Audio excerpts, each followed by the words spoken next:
നിസ്കാരത്തിന്റെ വലിയൊരു പ്രത്യേകതയാണത്. ഒരൊറ്റ സന്ദർഭത്തിലും അത് ഒഴിവില്ല എന്നത്. യാത്രയിലും യാത്രയല്ലാത്തപ്പോഴും, രോഗാവസ്ഥയിലും, ആരോഗ്യ സന്ദർഭത്തിലും, പിന്നെ എന്തൊക്കെ അവസ്ഥ ഉണ്ട് ഒരു മനുഷ്യനെ ബന്ധപ്പെട്ട്.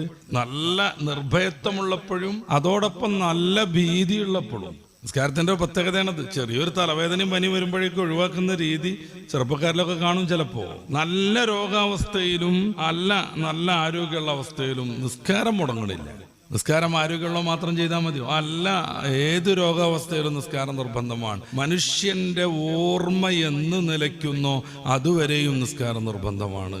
നിൽക്കാൻ പറ്റില്ലെങ്കിൽ ഇരിക്കണം, ഇരിക്കാൻ പറ്റില്ലെങ്കിൽ കിടക്കണം, ചെരിഞ്ഞു കിടക്കണം, അതിന് പറ്റൂല്ലെങ്കിൽ മലർന്ന് കിടക്കണം. അങ്ങനെയൊന്നും നിസ്കാരം സാധ്യല്ലേ? ഒരിത്തിരി ഓർമ്മ ശേഷിക്കുന്നുണ്ടോ നിസ്കാരം നിർവഹിക്കുക തന്നെ ചെയ്യണം. കണ്ണുകൊണ്ട് നിസ്കരിക്കുന്ന രീതിയുണ്ട്, അതും കഴിഞ്ഞിട്ട് നമ്മുടെ കൽബ് കൊണ്ട് നിസ്കരിക്കുന്ന രീതിയുണ്ട്. ഇത് നമ്മൾ ഓർമ്മപ്പെടുത്തും വേണം. ഒരു രോഗിയായ ആളാണ്, പനിയാണ്, പുതപ്പിട്ട് മൂടി കിടക്കുകയാണ്, പനിയല്ല എന്നും പറഞ്ഞിട്ട് നമ്മൾ ഒഴിവാക്കാൻ പറ്റുമോ? നിസ്കാരം ഇല്ല. സമയത്തിന് മൂപ്പൊരാളെ വിളിക്കണം നമ്മൾ, എന്നിട്ട് നിസ്കരിക്കാൻ പറയണം. കാരണം പരിച്ചു കിടക്കുന്ന ആൾക്ക് ചിലപ്പോ സ്ഥലകാല ബോധങ്ങളൊന്നും ഉണ്ടാവില്ല, സമയത്രയും എന്നുള്ളതും അറിയണ്ടാവില്ല.